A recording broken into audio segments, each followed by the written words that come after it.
আমি মা হয়েছিলাম, আমার মেয়ে হয়েছিল, ও আমার কাছে নেই। আমার মেয়েটা বেঁচে আছে কিনা আমি।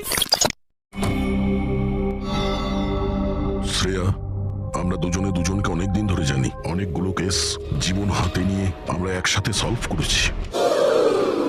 আমরা একে অপরকে সাহায্য করেছি। প্রচুর বিশ্বাস ছিল তোমার উপরে। এখন সবাই এটা জানতে চাইছে যে কেন করলে তুমি এসব?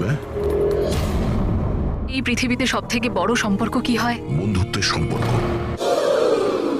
যেটা নিঃস্বার্থ আর ইজ্জত সবসময় থাকে। পৃথিবীর সবচেয়ে বড় সম্পর্ক এক মা আর তার সন্তানের হয়।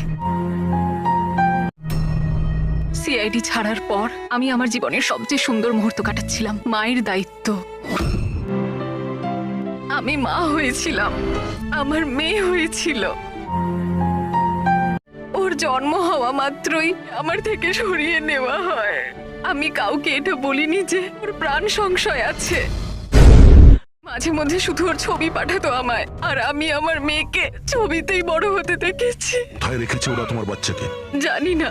ওকে বাঁচানোর জন্য আমি কাঠের পুতুল হয়ে কাজ করছি।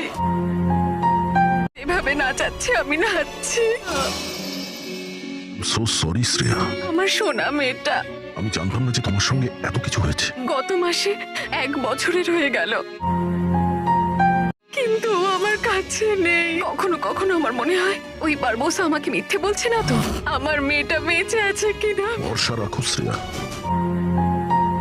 আমি তোমার কষ্ট বুঝতে পারছি। না, আপনি আমার কষ্ট বুঝবেন না। নিজের সন্তানকে বাঁচানোর জন্য যা খুশি করতে পারে, যাকে ভালোবাসে তার প্রাণ নেওয়ার জন্য আক্রমণ করতে পারে।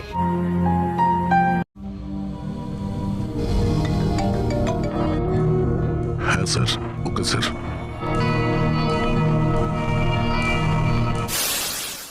ওয়েলকাম বন্ধুরা সিআইডি অফিসার শ্রেয়া ম্যামকে আমরা সকলেই চিনি, তাই না?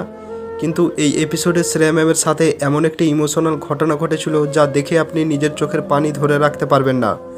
বন্ধুরা, একদিন শ্রেয়া ম্যাম সিআইডির অফিসারদের হাতে গ্রেপ্তার হয়ে যায় কোনো একটি অন্যায় করার কারণে। শ্রেয়া ম্যাম অফিসারদের হাত থেকে বাঁচার জন্য অফিসারদের দিকে বন্দুক তাক করে আর ওখান থেকে পালিয়ে আসে। একদিন দয়া স্যার শ্রেয়া ম্যামের বাড়িতে যায় আর শ্রেয়া ম্যামকে জিজ্ঞাসা করে, তুমি এটা কেন করেছিলে? বন্ধুরা, উত্তরে শ্রেয়া ম্যাম যা বলে তা শোনার জন্য মোটেও প্রস্তুত ছিলেন না আমাদের দয়া স্যার। শ্রেয়া ম্যাম বলে, পৃথিবীতে সব থেকে মধুর সম্পর্ক কি? দয়া স্যার বলে, বন্ধুত্বের। শ্রেয়া ম্যাম বলে, না, মধুর সম্পর্ক হলো মা এবং তার সন্তানের। শ্রেয়া ম্যাম দয়া স্যারকে বলে, সিআইডি ছাড়ার পর আমি খুবই আনন্দের জীবনযাপন করছিলাম, এমনকি আমি মা হয়েছিলাম। আমার একটা মেয়ে সন্তান হয়েছিল, কিন্তু আমি এতটাই হতভাগা মা যে আমার সন্তান জন্ম নেওয়ার পরেই আমার কাছ থেকে আমার সন্তানকে আলাদা করা হয়েছিল। অপরাধীরা আমার কাছ থেকে আমার সন্তানকে ছিনিয়ে নেয়। এখন অপরাধীরা আমার মেয়ের ছবি আমার কাছে পাঠায়। আমি আমার মেয়েকে ছবিতে বড় হতে দেখি। বন্ধুরা, বুঝতে পারছেন শ্রেয়া ম্যামের কাছে এটা কতটা যন্ত্রণাদায়ক? শ্রেয়া ম্যাম আরও বলে, আমি এখন কাঠের পুতুল, আমাকে যেভাবে নাচানো হচ্ছে আমি সেইভাবেই নাচছি। অপরাধীদের কথা না শুনলে আমার মেয়েকে ওরা মেরে ফেলবে, আর আমি আমার মেয়েকে এতটাই ভালোবাসি যে তার জন্য আমি আমার নিজের ভালোবাসার মানুষকেও মেরে ফেলতে রাজি। বন্ধুরা, এই এপিসোড খুবই ইন্টারেস্টিং। এই এপিসোডে আরও দেখতে পাবেন এসিপি স্যারকে অপরাধীরা কফিনের মধ্যে কুড়িয়ে মাটিতে পুঁতে দিয়েছিল। এমনকি ফেডরিক স্যারকে অপরাধীরা গুলি করেছিল। অভিজিৎ স্যারকে বিষাক্ত ধোঁয়া দিয়ে সেন্সলেস করে ফেলেছিল। বন্ধুরা, পুরবী ম্যামের গলায় ফাঁস লাগিয়ে অপরাধীরা একটি টেবিলের উপর দাঁড় করিয়ে রেখেছিল। এমনকি দয়া স্যারকে একটি কাচের বক্সে বন্ধ করে বক্সটিতে পানি ভরে দয়া স্যারকে শ্বাসরোধ করতে চেয়েছিল। এমনকি পঙ্কজ স্যারকে ইলেকট্রিক শক দিতে চেয়েছিল। বন্ধুরা, সিআইডির অফিসাররা এত বাধা অতিক্রম করেও অপরাধীকে ঠিকই গ্রেপ্তার করেছিল। তাই এই এপিসোড খুবই ইন্টারেস্টিং আর মজাদার। এই এপিসোড একবার অবশ্যই দেখুন। তবে বন্ধুরা, এই এপিসোড থেকে আমরা কোনো নাম্বার পাইনি, তাই এই নামে সরাসরি ইউটিউবে সার্চ করুন আর এই থাম্বনেলে ক্লিক করুন। বন্ধুরা, এই ভিডিওটি ভালো লেগে থাকলে একটি লাইক ও শেয়ার করতে পারেন। আর আপনি যদি এরকমই ইন্টারেস্টিং সিআইডির বেস্ট মুভমেন্ট দেখতে পছন্দ করে থাকেন, তাহলে এই চ্যানেলটিকে এখনই সাবস্ক্রাইব করুন ও পাশে রাখা বেল আইকনটি প্রেস করুন।